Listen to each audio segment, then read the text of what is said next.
So it's crazy to think that it's been, over 9 months now since the fire happened. Mm-hmm. It's weird too because it feels like it was yesterday. And at the same time, it's been like almost a year. And when you drive through the Palisades, it's not that much has happened, but it takes time for that kind of situation to show progress and movement, right? The good thing is that things are happening in the Palisades. Mm-hmm. A few months ago, there were still a lot of sites that hadn't been cleared. So the debris, the ashes, and all of that was still there. Most of the sites now have been cleared. So it kind of feels good driving through it because you feel like, okay, it's a clean slate and life is coming back and things are moving and we're prepped. Yeah, like it's moving forward. So that's super exciting. You can even see the construction trucks starting to be there and construction crew and framing and, things going up. So it's, it feels good. It feels good. But it still takes a lot of time to move forward. The one thing that I was wondering is it still seems like there is not like a centered hub that has all of the information that a homeowner who lost their house in the Palisades would need to rebuild or sell or decide what to do between the two. Yeah. And it's kind of a weird thing. Like I feel like the city would have put something in place, or maybe the community has some sort of small things in place, but it seems to me like you need to put a building or a temporary structure there with people who have the right information for anyone who needs help figuring things out to go to and not have to figure out where to go. It's funny. This is a separate sort of tangent, but someone also remarked to me recently that what they should have done or should be doing now is having a therapy kind of relief center as well to help people cross the trauma, because that's very real. And going to therapy is much more common these days, and there's less stigma. But it would have been great, or would be great, if there was a free version of that for everyone who lost their houses. But to your question, so there are a lot of these miniature hubs that are by the government, by professionals, by the community, by community members who've started their own websites, folks hosting events, real estate agents, like everyone's doing their bits, and we're doing our bit with our show. The reason why, or rather the challenge with having a central hub of information, really gets to the core challenges of doing a project anyway, regardless of whether or not it's a fire rebuild. And that is, there are a lot of different ways a house can be done and a lot of different ways to execute a project. And there's a lot of detailed information with all of it. So the reality of having a kind of master hub of sorts, it would be so much information.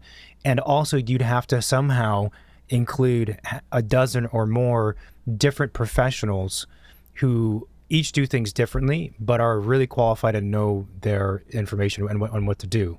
And that's just, it's unlikely. I mean, to be honest, I think the closest thing to a central hub of deep dive information that clients should really know before making a decision about a project is probably our podcast, not just the fire rebuild episodes, but the entire thing. I've never come across a database, let's say, that actually provides insider, in-depth information about how things work, the pros and cons of different routes, and the pitfalls of some of these things outside of our show. And the reason why is it's just a lot. And our show is not for everybody. Our recordings are an hour and a half, sometimes a little bit longer. And most of the boards that you see, the centers, it's like an hour and a half conversation, we can cover a lot of information, and we've been doing it for 400 and something episodes. The types of pamphlets and informational guides that are given in a lot of these community things are pamphlets, and it's for me, with who I am, that's like not enough information for it to be really valuable to know how to move forward.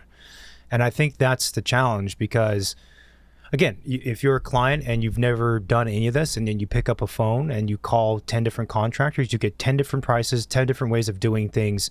And they also structure their process differently. And they say you need different professionals. Yeah. Some contractors say like you don't need an architect because legally you don't, by the house size that you're trying to build. Some will say I have an architect in-house. Some will say, oh, I have an architect friend. Some will say you have to have an architect. And others will say you have to have an architect who also provides construction documentation and CA. And those are what, half a dozen different things already. And you have another contractor who says like, well, I'm a prefab company, or some other variation. So it's just like an abundance of information. And I actually think that is probably the biggest challenge that all these fire victims have faced, is just so much information coming at them, or they're having to seek out.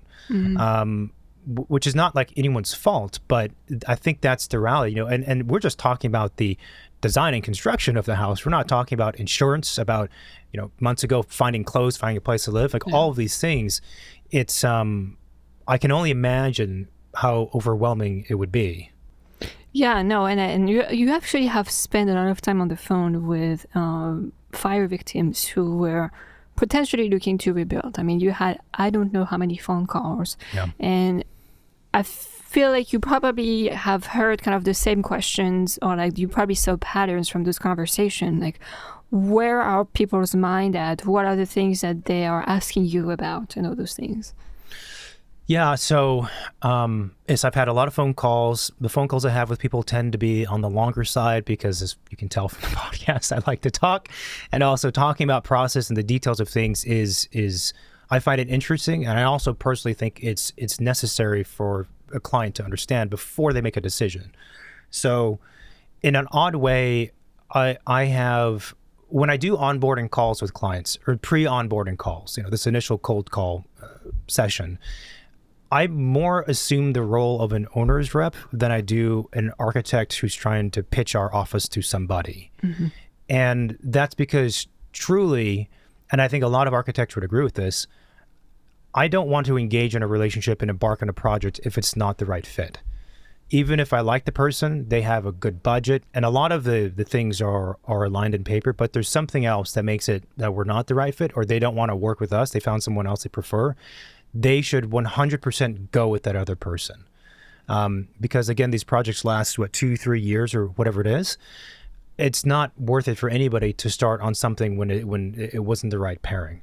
So my approach, let's say, is more to be as unbiased as possible, just provide information and an overview and answer as many questions as possible. And then we can talk about how I work as an office, how we work, and if it makes sense, then we go from there. The questions I get from people are, everything from budget to schedule to even bigger things of like, what's the correct process and method and team to put together to execute a project, ranging from 5 different prefab companies who all operate differently, to hiring again to design build as category 2, to category 3, the traditional route of hiring an architect, but category 3 of hiring an architect and a contractor, the traditional method of custom home building.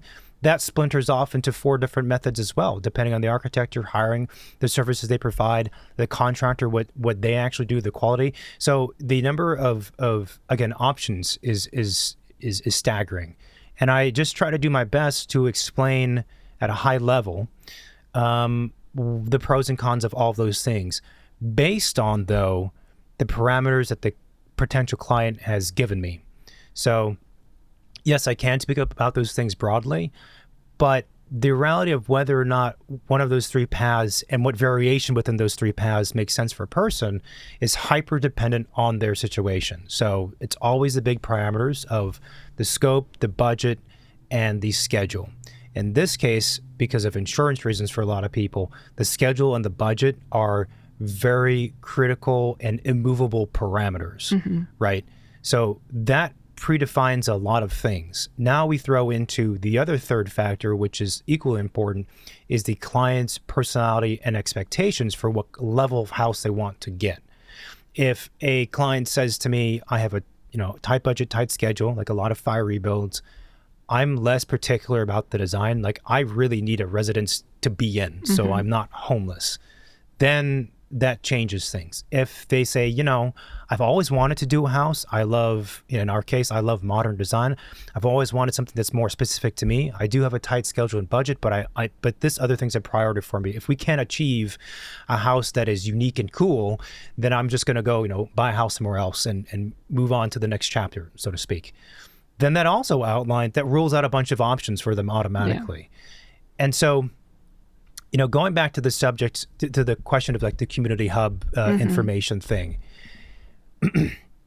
what happens is, and I've talked about this with other professionals, and I've seen this across a lot of fire rebuild victims. What happens is that when you are a person who's getting hit with all these different alternates and you know nothing about these industries, all of the answers you hear from the different professionals, from your neighbors, from the Slack groups and the whatever else, they all become weighted equally in your mind, and you don't know who to trust. Yeah. Because why would you know who to trust if everyone's giving different answers? And that is the part that's really challenging. The way to get around that is to, when you're speaking with people and getting information, err on the side of having longer and more in-depth and detailed and holistic conversations about what you're trying to achieve. And that's the only way you'll be able to compare apples to apples. So it's very common for someone to say to me, a resident to say to me, well, I heard this prefab company says that X, Y, and Z things about what they do and how things work in general. And I'll say, yeah, that could make sense. But again, let's have 10 minutes and talk about your situation, what you're trying to do, and then compare what they're saying with that. Because if you don't do that, it's just baseless information and you're comparing things that should not be compared to each other. Well, so-and-so architect does it that way, or so-and-so contractor does it that way. But did you have a conversation with them about more than just that surface level? Do they actually understand what you're trying to do? No and no. Well, then it's kind of useless information. Like I said before in the podcast, trust needs to start somewhere, and it's difficult to do if you don't know anything, but it's impossible to do if you don't decide to, again, stretch the conversation and get a little bit more into the weeds. Because if we think about the fact that in a project, if an architect's involved or anyone's involved, the big decision maker, designer, architect, there's about 70,000 decisions we make in the course of an average project. 70,000 decisions. So somebody is going to have to make those decisions, whether it's an architect or the contractor or the client, or someone's going to have to do it. And again, when you think about the number of variables with that magnitude of decisions, you splinter off again into 100 different ways of doing things. And I just think that it's very easy for professionals to wrongly give surface level information and say, this is a fact. This is how it works. You must do this, without knowing someone's position and their parameters. Well, it's kind of like if there was that hub of information in the Palisades and at Dina, for example, it's almost like you would need that hub to have like a triage process. You know, like you go to the ER. Well, you might not need stitches, or you might need surgery, or you might just need a Band-Aid. Like it kind of depends, but you need to be triaged to the right the room and professionals. Otherwise, you might end up getting a surgery you didn't need. Or you might end up, getting a Band-Aid on a wound that's never going to close on its own. So it's kind of also like the thing that's hard for people to grasp, I think, on our profession is the wide range of how people provide the services that we all provide. And it's about a matchmaking too. It's about a matchmaking based on their situation, based on their personality, based on their expectation. Throw in the insurance, the schedule, and the budget on top of that. Like, it's not simple. It's not simple. It's not simple, and it is, and I think I've said it before on the podcast, I think it's the greatest challenge our industry faces. Yeah. Industries, if we bundle AEC together. There's not one way to do things. There's not one way to do things, and it's like the challenge is, how do we help educate and inform clients so they make the right decision? That is fundamentally the question, because even with all that what I said, you cannot really expect the average person to consume 450 episodes of a podcast or consume 40 hours of lecture information, memorize it, digest it, comprehend it, and be like, okay, now that I have that, now I can make a decision. So how do we do that? And for me, at least, we have the show, but I also do phone calls very often with people. I'll give an example of one piece of information that floats around that is oftentimes easily misleading, and we can talk about this more and later on in the recording too. It's construction cost per square foot. So there's a lot of reasons why that is used as a metric for good reasons, and there's a lot of reasons why that oftentimes is a very misleading metric. One, it's very easy for if I'm a potential client to have a quick conversation with my neighbor's contractor, or my neighbor who spoke to their contractor. The neighbor says, "Oh yeah, our construction cost was $550 a square foot." Now that goes my brain as $550 a square foot is one of the points of metric and information of the many I've gotten before. So now when I talk to someone else, an architect or contractor, well, someone said $550 a square foot. What's missing from that $550 is what was the schedule, what was the budget, what was the design quality, who was the contractor? Are they a spec builder contractor that takes all kinds of shortcuts on the inside of walls and floorings and structures that you don't see? Are they going cheap with materials? What was the execution level? In addition, here's another one. Sometimes the cost per square foot is described as, I've heard contractors say cost per square foot to mean core and shell. What we'd say like the core and shell, or just the architecture. So more practically, what that means for people listening, it means the structure's done, the framing's done, drywall's up, and the outside is sheathed and cladding on the outside is done, or it's on its way. That's like it's not really core and shell, but that's a phrase we could use. What's missing is all the interior build outs. So we don't have any cabinets, we don't have any sinks, we don't have any toilets, we don't have any tile. We do have the wood flooring because that's part of like the rough, the core and shell architecture. But all the interior stuff is missing. Landscaping's not part of that. Pool's not part of that. A bunch of stuff is not part of that. And so I was talking to one contractor, and because the client said to me, "Oh, well, I have this contractor, and he says I could do the house for $350 a square foot." And by the way, taking a step back, for people listening, these are California, LA numbers. I get that if you're in like Nebraska or Tennessee, the numbers are crazy high. This is relative to this market. And so 350 is, anyone in LA knows, that's like, how is that even possible?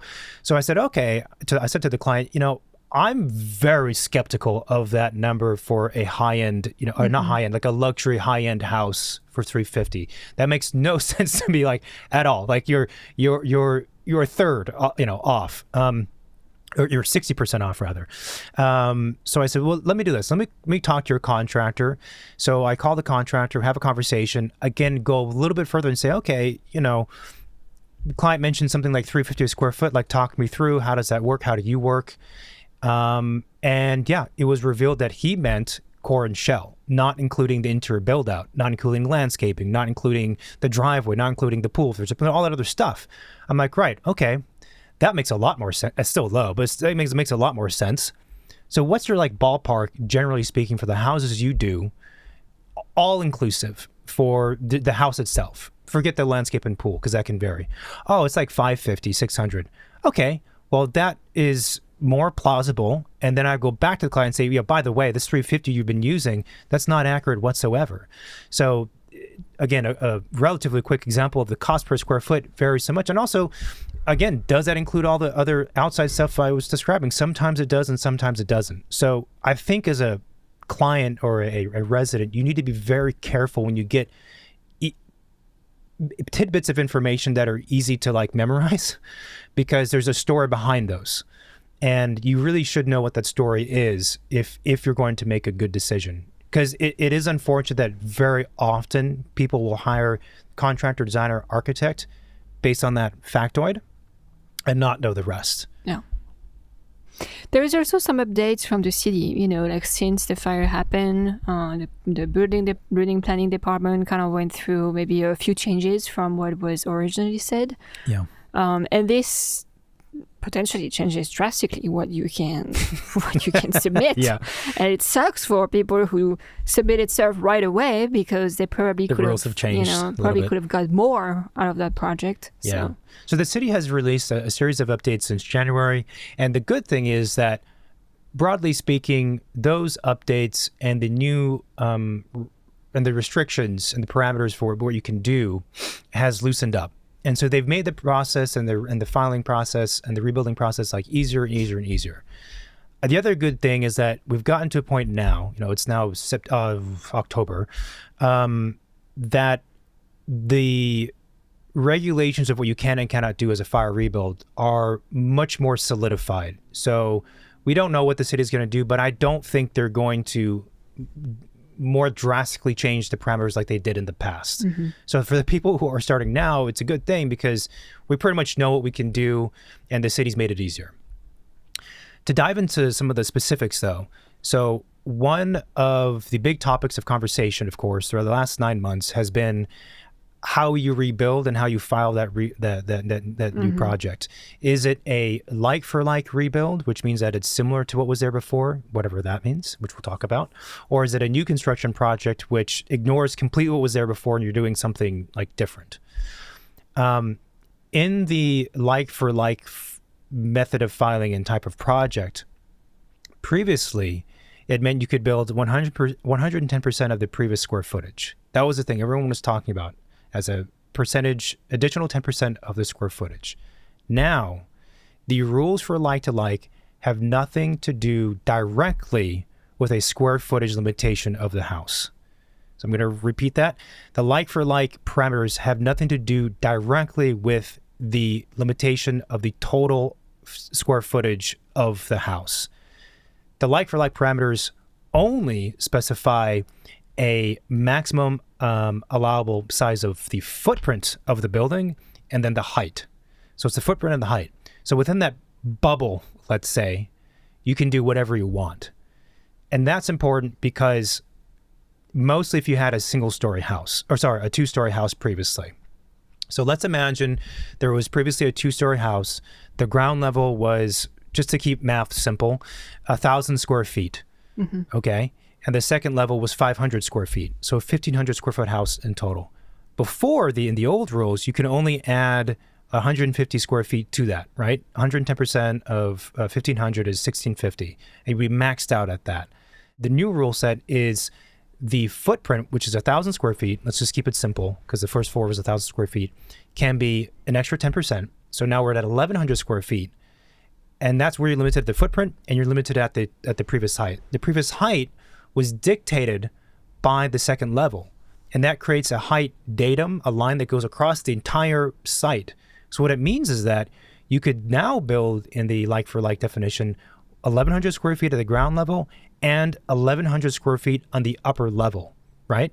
Because you're still within that bubble that I described. You're still within the footprint and you're still within the maximum height.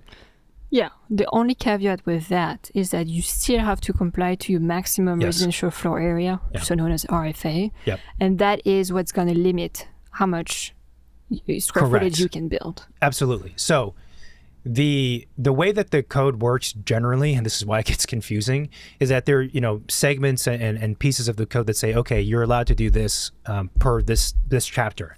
There's another chapter that overlaps on top of that or also applies.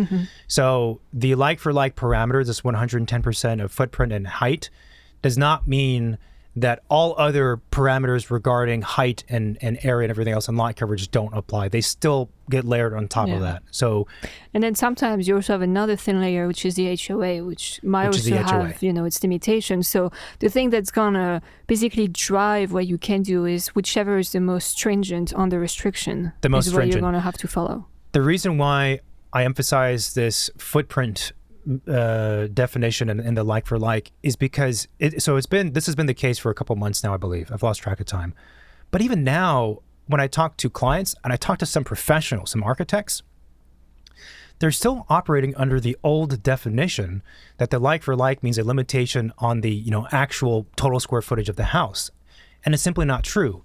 And it's an important thing because for a lot of the houses in the Palisades, they were undersized. They're quite small. And there's a lot of people too who can build back and they want to build that bigger because it would make sense for a lot of reasons and they have the finances to do so. So it's like, in my tiny example of 1,500 square feet, you're potentially losing, what was the difference? Like 600 square feet that you could be doing that you're not doing because you have an architect or a builder or a real estate agent whoever who doesn't know what I just said. And this is not like, now this October, this has been out for a couple months at least now. And it baffles me. I'm like, but you're potentially missing out on and this is only for a 1,500 square foot house. Imagine your previous house was 2,000 square feet, 2,500 square feet. That's a lot of square footage you're missing out on. The other thing that's happened with so sticking with the house itself and the like for like, the city's also made it a lot more flexible. So that footprint, the 110%, is strictly an area calculation, which means that the shape of the new house, the footprint can be anything you want. Okay, so if you had a L-shaped house before, make it a box. If you had a box before, make it an L shape, make it a circle, make it whatever you want. So I guess if people are looking to rebuild, they don't have plans of the house they used to have. How do they get the footprint? Because that's kind of like what drives what you can do. So how do you document that? So this is it's a very specific question, which we've had to solve. So there's a few ways. First of all, the assessor's records should have some information about that. The other is that if you have a licensed surveyor do a survey of the property, and they, in their survey, demarcate the previous footprint of the house, that it counts as evidence in the city's minds. And they could do that if, there is foundations. If the foundations were removed. So then it becomes difficult. Right. It becomes difficult, especially because a lot of the houses were built before there was microfilm, which is, records in the city. There have been some surveyors who will say, like, look, if you can show me on Google Maps, like the historic record of what was there, and paired with the fact, I'm thinking of a specific example, the surveyor's like, well, I know this area of Palisades because I operate here all the time for the last 20 years. And I know all these houses are roughly, they're like this, they're tract houses. I can put down what was there before, and I'm good with that. And the city's like, okay, you have a qualified licensed surveyor who's saying that they stand by this, and that's good enough for us. So, is there a little bit of doing our best, all of us doing our best, and that's what it is? Absolutely. By the way, Apple Maps, depending on the specific part that you're in, can be really, really good for this. We actually had a project where the surveyor did an outline based on their in-depth knowledge of the neighborhood, again, tract houses. But what happened was, over time, there was a little bit of addition that was done to that house that probably wasn't filed or something. Mm-hmm. So there's no evidence anywhere of it, except for the fact that I happened to be using Apple Maps to look at stuff. And I saw that, hey, there's a good chunk of the building that was built out that's like a sunroom looking thing that it's not on the survey. And that changed our footprint, increased our previous footprint size. So I talked to the survey. He's like, okay, yep, I see your screenshots. It's as clear as day. I'm going to update the survey. So now we have a larger like-for-like footprint to work with. And, that does make a difference. So there's also, this wasn't directly related to your question, but the subject of what is the footprint, the previous footprint, is also kind of a gray area. So let's also talk about the idea of square footage in general. When people and this is another example of how a phrase can mean different things. When people talk about the square footage of a house, to be honest, there's 6 definitions of what that means. There's the true total square footage of the house that's constructed, livable spaces, and the garage. Does it include balconies or not? It's a question still. There's the Zillow square footage, which excludes... Which we don't know how they come up with those. And those exclude the garage, right? So contractors in their pricing stuff oftentimes include the garage because they still have to do a lot of the work in it, even if it's not conditioned. Zillow excludes the garage. And so for example, if you have a conversation just between a client saying, I'm going to do a house that's 3,000 square feet based off of Zillow, in reality, that's probably more like a 3,400, 3,500 square feet if you're doing a 2-car garage. And between 3,000 and 3,500 or 3,400, price-wise, that makes a difference. And so those are only 2 definitions. Then we have the square footage of the RFA, which again excludes the garage for the most part. And then you have the lot coverage square footage, and you have the footprint square footage. And then the footprint, which, as it would sound like, is the footprint of the building, but the footprint square footage also includes any areas that are extensively covered by a hard top. So tiny short eaves that are 2 feet deep, those don't count toward the footprint. If you have an eave or a projection that sticks out 5 feet and beyond, it counts toward footprint. So I only get into the details because it's like this is a very good example of how when cost per square foot or square footage is thrown around, it means very different things depending on the conversation we're having, and it causes a lot of misinformation. Yeah, no, it does. And, the gross versus net square footage is different. There's things that you exclude and things that you include. So it's hard to speak the same lingo. You were talking about, like, okay, if we had if the fire victim owner had a house that was an L shape, and now they wanted to be a triangle. Can they do that? Then call me. I want to do a triangle house. That sounds fun. There is a very famous triangle house in LA. Yeah. So you never know. Yes. So the shape can be anything you want, which is very, very freeing. In addition to that, you can actually move the location of the house pretty drastically depending on how big your lot is. Mm-hmm. But the rule is the same regardless of the lot size. The rule is you can move the footprint of the house by up to 20% of the width and the depth. So let's assume, just for the sake of easy conversation, we have a rectangular lot that's 50 by 100, right? That means your house was, before is located at whatever area. It can move front to back by 20 feet, which is significant. Mm-hmm. The house can move left to right by 10 feet, which is significant. I mean, narrow lots, you're kind of, you built the setbacks on narrow lots, so you're kind of stuck with that. Yeah. But that, so between those two things, the footprint shape, and the 20%, it's a fair amount of freedom. It is. And when the notion of like for like came out, after the fires, a lot of people misunderstood that as I have to rebuild exactly what was there before. Yep. And the name is a little bit misleading because it's like, well, it's not really like for like. If I can move the thing around, I don't know, the X hundred, X number of square feet and like move its height, like it has nothing to do with what was there before. So yeah, they should probably rename that a little bit. Another thing that was kind of a big point of conversation earlier on in the rebuilding process with the city was basement counting toward your RFA, toward your floor area. To the floor area and the like for like calculation. Mm-hmm. Yes. So, when we did our one of our fire rebuild recordings, that was when the like for like was the old definition. And in that definition, you could not add a basement because that would be putting you outside of the like for like definition back then. Mm-hmm. It's changed. So now you can add a basement and it doesn't put you, kick you out of the like for like, expedient permitting approval process. Yeah. Which is a huge deal because for a lot of people a few months ago, they're like, but my lot's so small and I need more square footage for my, grandkid or like whatever else. And a basement is like the easiest way to do that because of height restrictions. Why can't I do a basement? Or even, people thinking of rebuilding, potentially reselling in the next few years, mm-hmm. like adding a basement could potentially add, I don't know, another third of the square footage of a property. Huge amount of square footage. So in terms of resale, it's like easy money in the bank, when time comes. And what I've seen too is that generally speaking, basements, even on flat lots, have become more common in Los Angeles. They're not nearly as common in places like Michigan where you have to have a basement to survive. But they have become more common for square footage reasons, for resale reasons, and also as play space for kids. There's a lot of practical things for basements. And to be honest, the decision that the city made to reverse what they did before and allow basements makes a lot of sense because there's the planning department and then there's the building department. And the planning department and HOAs, these people, they're concerned about what we see from the street. They don't, and we don't want people to build giant monstrosities that weren't there before. That is fundamentally, I think, at the core, the purpose of the like for like is we don't want people to just do crazy things.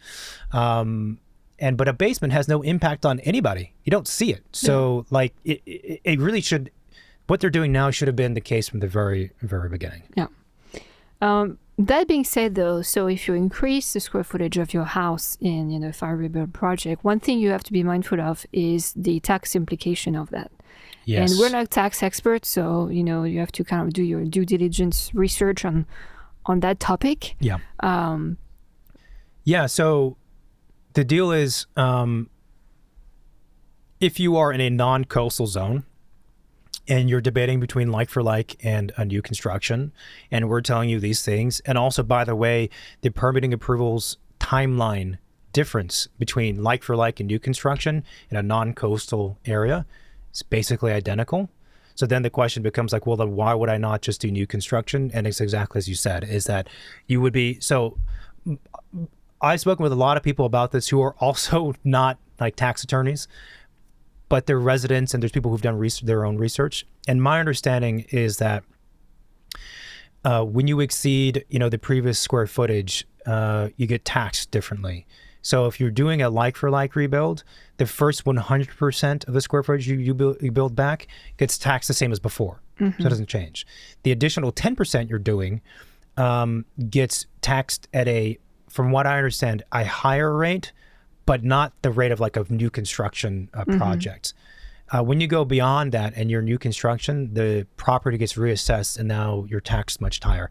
I don't have numbers to give, and I wouldn't give it on the show anyway, but I know that anecdotally, for people who are on a tight budget construction-wise, they have partially chosen to stay within the like-for-like because they don't want to be in the higher tax amount, and they don't want to, it's too much for them. Yeah. So for whatever that means. So that kind of like squared away, a few questions that people might have lingering. Now, let's say I'm a homeowner, I lost my house in the fires, and I'm looking to rebuild, and I'm looking to find a contractor. God. The Palisades right now it looks like Las Vegas from the like 60s and 50s, like the old Las Vegas, where it's open land and it's just signs. It's signs everywhere. Like it's weird. It's weird. It's a very, I get it. Like you would put your sign out there, but also it's a little bit strange. But what's interesting though is that we, I mean, mostly you have spoken to a lot of local contractors, right? Yeah. And quite a few have actually expressed that they aren't really interested in working on fire rebuild projects. To be honest, what it comes down to for the handful of contractors I've spoken with who feel that way, it has to do with the clients and the likelihood of projects actually taking place. And it's not the client's fault, because of course it's not their fault, like this happened to them. But these contractors have their own business, we have our own, everyone has their own, it's a business. And the amount of time it takes, the conversion rate, let's call it, the number of phone calls you take versus the number of those phone calls actually converting to projects, the contract gets signed and it moves forward and it gets completed, is in our industries for contractors and architects pretty low anyway. Yeah. With the fire rebuild and the chaos of it, of the insurance and everyone trying to find information and comparing, apples to oranges to bananas, prefab to custom houses to design build, that ratio of that conversion rate is like half or a third of what it typically is. So there are a lot of professionals who, for right or for wrong, are like, it's too much. I can't, I don't have that kind of time to be spreading myself out like that, knowing that the chances of a project working out are like 1 out of every 30. Like I just can't do it. And that's understandable. There is also the whole, insurance to deal with and the timeline of those projects, which might in some way, in some instances, take longer than typical because of the involvement of the insurance. If the insurance gets deeply involved throughout the whole process, it's going to stretch the project schedule. If they pay you out or like make it that they're Clean less cut, involved right. during the process, then you might just be in a standard timeline. Yeah. But that's something that contractors aren't really looking. They're not really looking to stretch out. The construction timeline. No, I think that's a really good point. So on that last note, I think clients would be surprised that the professionals, the architect and the contractor, are all on the same page. Like we don't want these projects to take longer than they need to, for fire rebuilds especially, but for projects in general. Talking about insurance, so like, for people who are like out of the state and don't know anything about what's going on, people now are still dealing with insurance. That's why, like, I think it's easy for the news and for other non-locals to be like, why is it taking so long? Why is it taking so long? Like, first of all, if you're doing a proper custom house, the design and documentation phases are 9 to 12 months. That's why, if you're doing like a real custom house. Secondly, people are still dealing with insurance. They don't know how much money they're going to get now, and it's October. So it takes time. The other thing, with like the fallout rate that I've seen historically with other fires, And also I've heard happen a number of times with the recent fires in LA is that there was this idea that people had to get 6 or 10, neighbors together, all in a cluster, hire the same contractor, hire the same architects, gain an efficiency because of that, right? Get the soft costs down if we're using the same soft cost professionals, soft cost meaning architect, engineer, designer, landscape architect, those people. Get the construction costs down because the contractor is going to give a discount and they're going to buy materials in bulk, and they're going to stage all at once, build all this kind of stuff. On paper, it sounds great. In theory, it sounds great. However, again, what happens with these kind of fire rebuild projects is that people decide not to rebuild. Even if at the very beginning they had all the intention in the world to rebuild earnestly, they end up deciding not to rebuild. Why? There's a handful of reasons we've seen. One, people relocate to a different city because, you have to move. So they're now in Manhattan Beach, Hermosa Beach, in Venice, in Santa Monica, wherever, Newport Beach. And they're like, I've been here for like 5 months now. It's not bad. I kind of like Manhattan Beach. I'm super close to the beach. There's volleyball there. It's a good community. It's good vibes. You know what? I don't need the headache of rebuilding. I'm going to find a place here. I've moved. The other reason why is people just get too exhausted with all the stuff that I mentioned. They're like, I can't handle it. They get burned out. They get burned out. Totally understandable. Third, something else happens in their life that they realize that this. I now fully understand that what I'm about to embark on is a serious endeavor, and I have my attentions need to go to something else, to my job, to my family, to my friend, whatever it is. And there's probably some other reasons I'm forgetting. So there's a lot of the insurance, of course. Finally, I find out from my insurance what I'm getting. It's not enough. Yeah. So there's a lot of really valid reasons for people to step out of doing a project. And I don't know what the statistic is, but it's probably pretty high. Like the number of people who at first, in the first 3 months said, I'm going to rebuild. How many of them decided to not rebuild in the last 3 months? Yeah. Probably like half or more. I mean, out of the 7,000 lots that burned in the Palisades, I think maybe about 200 got on the market for sale. Yeah. And I think people are still deciding right now what to do. Yeah. Like there is the grieving process of what you've lost. There is the negotiation with the insurance and understanding what you're going to get from that. Yeah. And then there is like, okay, what mathematically and personally makes sense for me now that I have all that information. Like it's a huge consideration. It's a huge consideration. And so going back to the example of when people do these cluster builds, let's say, people drop out. And so, if you have a group of 6, one person drops out, okay, now the prices go up. 2 people drop out, 3 people drop off. Well, now what? Now half is now we're doing it. And I've heard, again, multiple times, deals like that, even when the architect is signed, the contractor is signed, it falls apart. Yeah. And so for going back to the subject of the professionals and the contractors, it is on their side months of time that they've spent, educating people, getting to a point, putting together this like special all this stuff, and then it falls apart. And they're like, you know what? I'm busy already with work in other places. I can't do this. But it's like pro bono time, which is fine if it turns out into something. But if it's not, you can run a business based on pro bono. So, but the interesting thing is that we've heard that from local contractors that there is a lot of out-of-state contractors who are kind of like bringing their sign and their people here. And we haven't heard positive things on that. It sounds like they sign you on, you give them your retainer, and then 3 months later, nothing has happened. So I would say if their price looks really low compared to other local contractors and they are from out of state, like I would probably walk away from it because they probably don't know what they're talking about.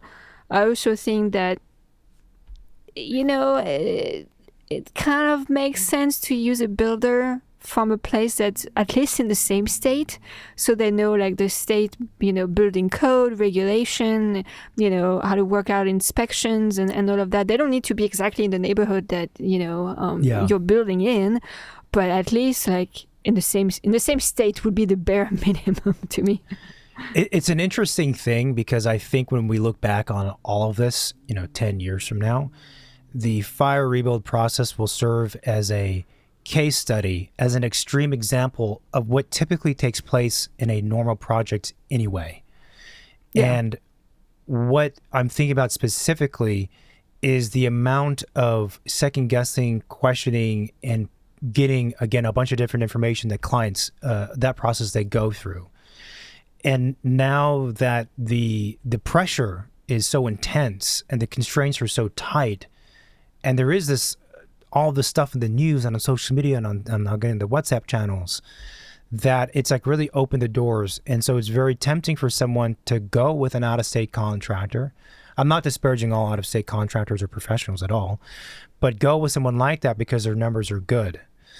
But so like what I would also say, broadly speaking, because my answer would vary depending on a client-specific situation, but broadly speaking, if you're under that kind of pressure where you have tight budget, tight schedule, and those are immovable, you cannot go past your budget, you cannot go past your schedule because you don't have money, like you got to get in, then there's a good argument to be made that that is not the type of situation that allows for experimentation in the design and construction process and methods. Yeah. So obviously everyone's concerned with fire resiliency, which is valid. And so as a result as well, there are more fire resistant methods of fabricating a house that are alternative, not common at all. Using concrete this or steel studs, whatever things that are, I'm not saying they're wrong, but they're just uncommon with how things have evolved. And of course, if you go and you talk to those businesses, the ones that do skips, structural concrete, what am I saying? Structural insulated panels that are made of concrete skips, whatever it is. Or you talk to people who do like shotcrete stuff, siding. Of course, they're going to tell you all of the great things about what they do and how it's more fire resilient and this and that. But again, man, there's like 100 other pieces of information that dictate whether or not it's a good idea.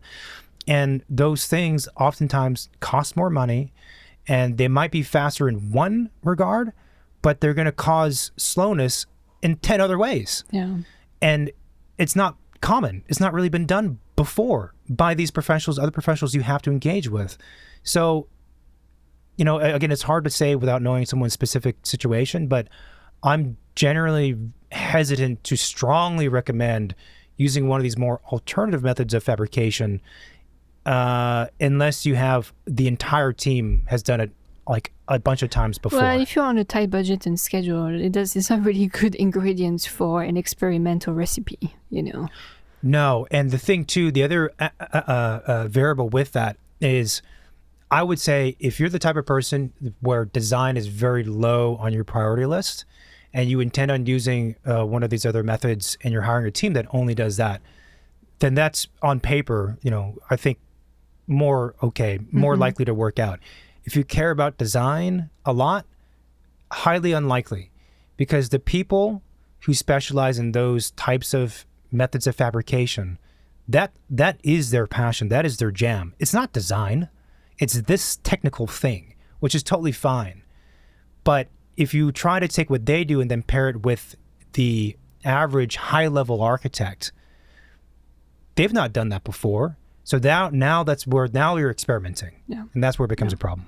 So let's say I decided to rebuild. I have a contractor that I like. I have an architect that I like, but I do have a really tight budget. What can I be doing? A very good and pertinent question. So you're welcome. One of the things that's challenging with any project is getting started, right? So we have the budget, the schedule, the quality of the scope, and all those 4 factors, and the style of the design. So those 4 or 5 factors are all variables that are pulling at each other like a tug of war. It's like a 5-way tug of war. And as a result of that, it's really difficult for anybody, like the client, to make that first step. Because it's like, how do I make a first step if I have no idea, like there's no sense of grounding? And you're hearing from people like, to build a house, I can do a high-end house for $400 a square foot. And other contractors who are super reputable, have their names everywhere in the Palisades, and you know, they're a good contractor. They're like, no way. It's $1,000 minimum for me to do anything of quality. Yeah. Forget high end, like anything of quality. And it's like, why the heck would there be this massive range of cost? But to answer your question, I think an interesting way to problem solve that we've done that's been useful is to have the contractor or a few contractors give a ballpark estimate, which we in the industry would call a ROM, or rough order of magnitude. It's a phrase we use for construction cost estimate. Give a ROM to rebuild your house exactly as it was before, with common sense upgrades. Like, we're not doing single pane glazing, we're going to do dual pane glazing. But what would it cost to put that back? Now, there's a few caveats with that. First, it's difficult to get contractors to do it because they don't like giving ballpark numbers like that. Some will be able to do it and willing to do it, rather. That's great. The other kind of way to get there is to use an architect. So, like, for example, it's much easier for me to call 3 contractors or 2 contractors or 1 contractor and say, hey, I know you, you know me, we want to work together, we have a relationship. Quick phone call, do me a favor, like, take a look at the stuff I'm about to send you. Like, just let me know, like, what you think it would cost, generally speaking. I can ask that because, frankly, the way the relationship works is that contractors still mostly get their work directly from architects, mostly. So I have that ability. A client cold calling a new contractor who's already skeptical of the Palisades, like I said, it's like, no, I'm not going to spend half of my week, doing that. But anyway, I think that's really interesting and productive, especially if the previous house you had any drawings at all and structural information. Then that contractor, if they're willing to spend the time, can give you a pretty decent estimate. And it's not perfect. It might be off by 10, 15, 20%, whatever. But it's like something to start with. And I found that is, it's a good start. It's a good reference point. Let me put it that way. So why would the price of building a home in LA, let's say, ranges from like $400 per square foot to $1,000 a square foot? Because that's like a big gap. It's crazy, right? So first of all, again, going back to the broader lesson here of understanding that different informations mean very different things depending on context. Words that are used that are misappropriated and used too loosely are high-end, luxury, nice. Like, this doesn't mean anything. Yeah. So first of all, let's throw that out. Forget that word. I mean, I guess also you have to put that contractor back in its contractor context, in the realm of how do they fit within a box full of contractors, right? Agreed. Like, if you take the lowest end contractor, well, for them, building a house $400 a square foot, it's gotta be luxury, right? Relative to their compadres. to the level they're at. Yeah. Right. So, yeah. Yeah. No, that's absolutely the case. So, on that note as well, what impacts those costs and the builder's profile is whether or not they are a spec builder or a custom home builder. Mm-hmm. Spec houses, for people who don't know, are built, generally speaking, very, very cheaply because they're driven by cost. It's done by a developer, and the whole point of doing a spec house, if you're a developer, is to make money. So as a developer, the more money I spend on construction, the less money I make. So if I can build something that sells the same, but I can cut out $200 per square foot, $300 per square foot, I will do that if I were a sleazy developer. And the things they cut out are sometimes things that you don't see. On the outside, in the photographs or in person, okay, this looks comparable. But what's behind the drywall? What's behind the wood siding? What did they use to secure the flooring?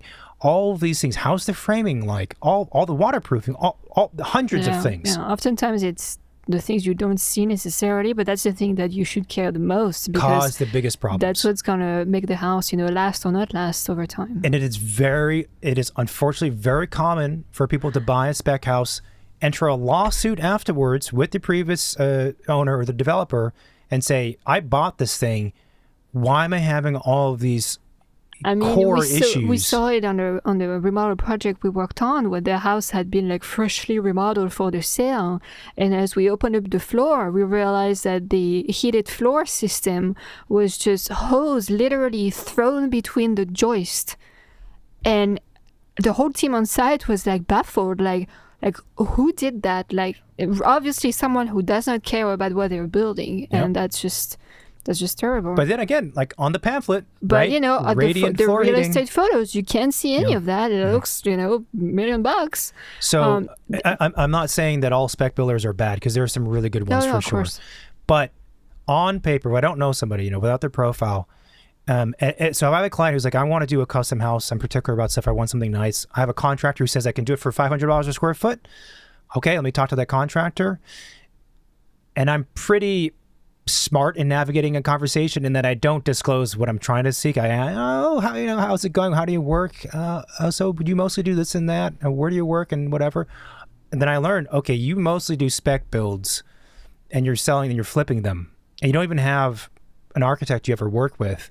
I do not want to work with you, and this is not a good idea. Yeah. It's a bad idea. The other thing that can fluctuate the price per square foot in terms of construction costs is the type of operation that the contractor is running. 100%. So let's say if it's a one man or woman show and a couple guys on site, you know, that's a very different business model than if you have a project manager, a site super, people on payroll, you know, Project people who are in the engineer. office, and the main guy, you know, is busy running the business. He's not the one running the project. So all of that factors in how much construction will cost. Yeah, so like the general conditions, which is, let's say, more or less like what it takes to just have the construction operation going. For the larger contractors who do, larger in people size, yes, but larger in terms of also like the cost per square foot. They do like really high-end stuff. Their general conditions fee price is much higher. So you could be spending literally tens and tens and tens of thousands of dollars a month just to have the thing going. For getting, I'm not talking about like the actual work on site, but just to have it progressing. And so automatically, that's partly why there's a big, like you said, a big difference. And so that does not mean that you can't have a really well done house by all standards while using a smaller size contractor who doesn't have all of those layers like you described. That's definitely not true. However, it is much more difficult to find that contractor than it is to find what I would say a true high-end contractor who will do a really good job. Like I said before, it's easy to find those people. You throw a stone, you can find them. They're going to cost a lot, but they're there. It's also really easy to find like the really cost-effective, cheap contractors who do spec house kind of stuff. Yeah. But the middle ground is difficult. So that's a big thing. The materials, the finishes in the house, glazing, you know. I saw a house they had, someone said they have big, 20-foot wide and 9-foot tall, 10-foot tall, 30-foot wide sliding doors. What brand is that? Are we talking about, Skyframe? Are we talking about Awake, Fleetwood? Are we talking about Dorwin from China? Because we're talking about like a 10x difference in price. Yeah. So again, it does boil down to the details in a way. Here's a kind of interesting thing that occurred to me. I was talking to a contractor recently about costs and whatever else, and they were remarking about the glue that they use to secure wood flooring to the substrate. And they use a certain kind of glue, which costs a little bit more money per bucket of glue.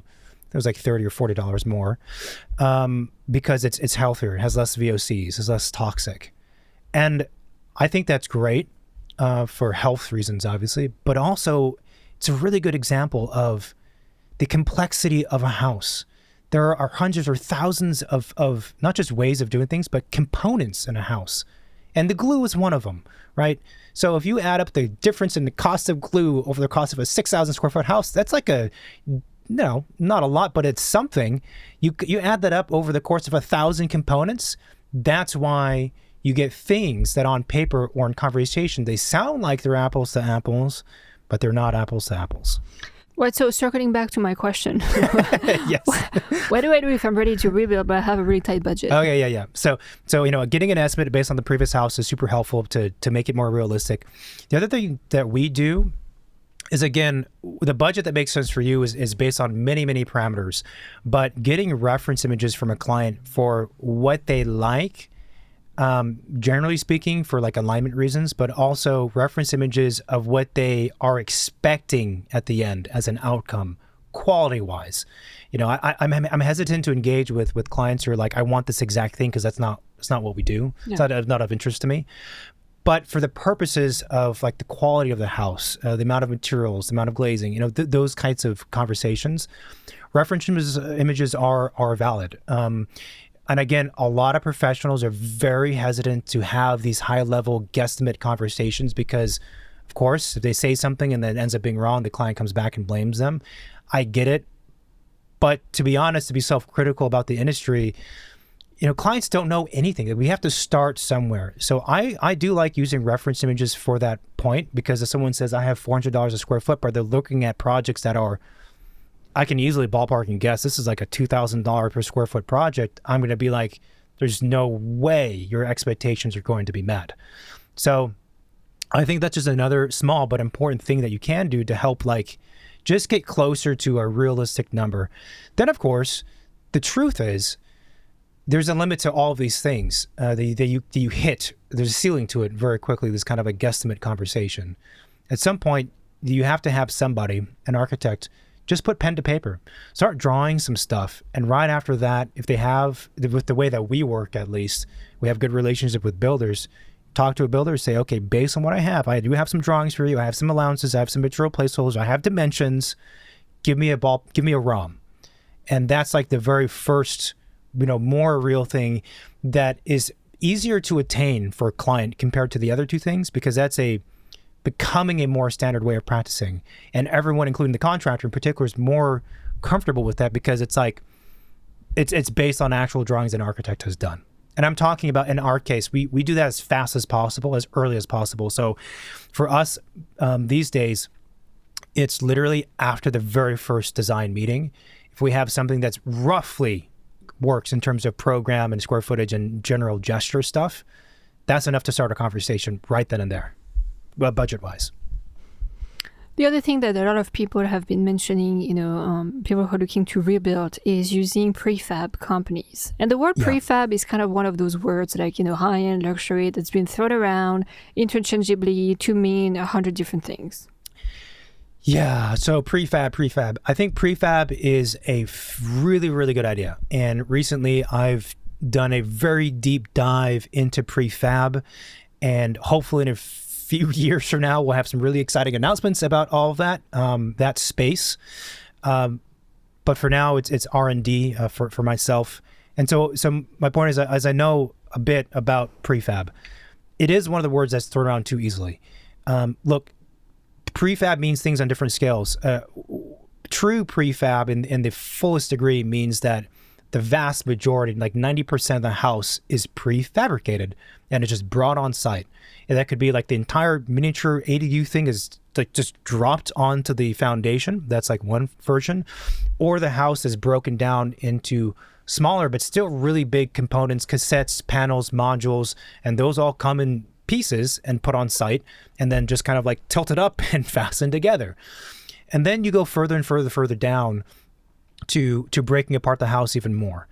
And what I have seen is that a fair number of prefab companies use the word prefab, but they're more on the latter end of the spectrum, where the house is being broken down into such small components. And therefore, also now we are needing more labor on site. That, to me, it's like, well, where do you draw the line of true prefab? Are you still prefab if the client has to hire a fully local team to do 80%, 70% of the typical labor of a normal house? Is that still prefab? Because labor, roughly speaking, is about half of the cost, maybe 40% of the cost, something around there, right? So if like 40% of the cost of the project is still the same because you have local labor, is that considered prefab? I don't know. So it's kind of a slippery slope in that spectrum, and that's the problem I've seen.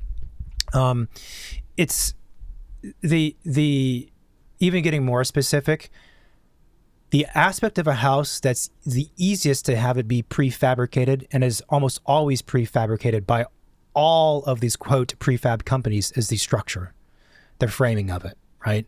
And the framing can be, again, SIPs, like I said. It could be LGS, which is light gauge steel, so metal steel studs. It can be type 5. It can be a lot of different things. But the structure is the part that's consistently prefabricated, in a shop.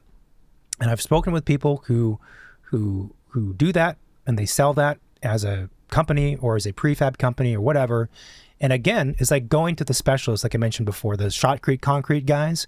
You're going to a specialist, they're going to sell you the specialist thing, right? They're going to say how much time they can save with the framing, how it's more fire resistant, how this and how that and whatever. And look, all of those are true for that one part of the house. But framing is a tiny part of the house. In one instance, I was talking to a client of a prefab company. I'm not going to name names, of course. And he was like, I'm super interested in this. I'm gung-ho, got it. And he's like, I'm never doing this again, because he did not do his research. He did not realize he would need that amount of local crew.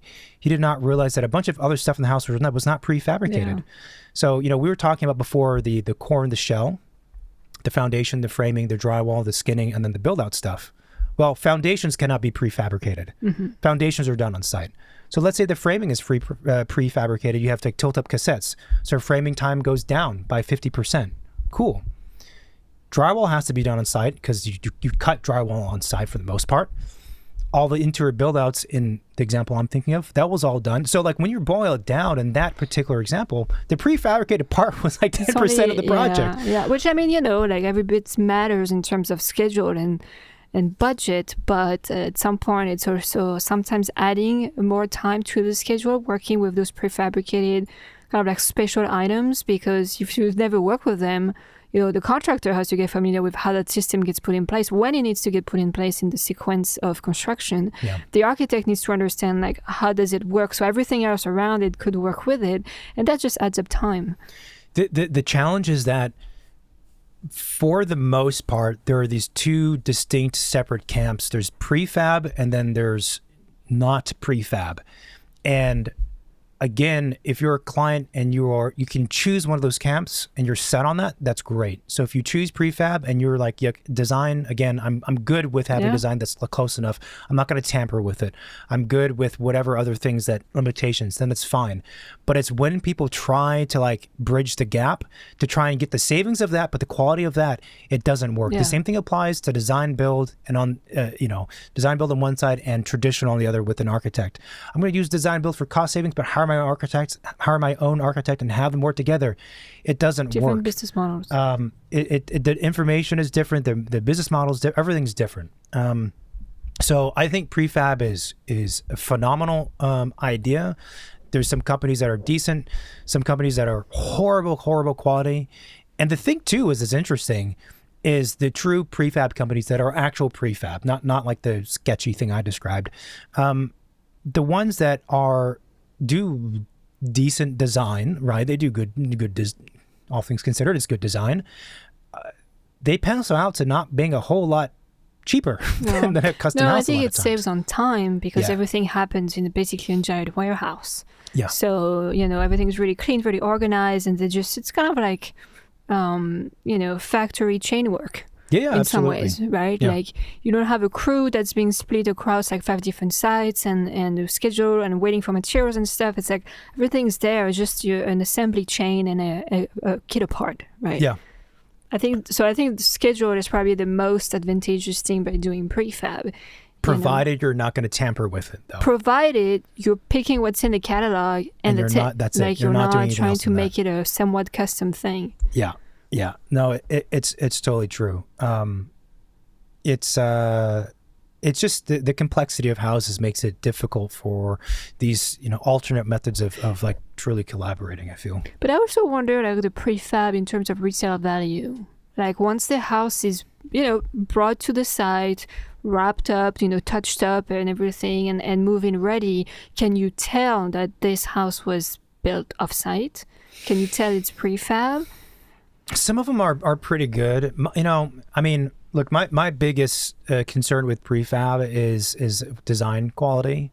And actually execution, sometimes they're like really it's like if it's factory built, like corners should be clean, man. Like why are these they put reglet everywhere and like bullnose style and all that stuff. It's kind of like I mean, I guess you don't want to spend any time figure out that detail, but come on. So that's also the distinction. It's a little like bulky on the edges, Bulky. No, that's actually a really good word to describe like prefab stuff in general. And I will also use that same word to describe cheap, modern architecture and cheap architecture to begin with. Like things are bulky, and things are bulky because you don't have a precision builder. And so when you have bulkiness, it allows the team, the builder, let's say, and the architect to like hide things that were not done correctly. So when you have giant thick baseboards and molding and all this stuff, it's to hide imperfections. That's partly why it's harder to. That's why we said before in the show, it takes a certain kind of builder and framer to do a modern house where it's clean lines and things are meeting perfectly, because you have to be close to perfect from the inside out from day one. Cheap, modern, again, all that stuff you stick on are traditional.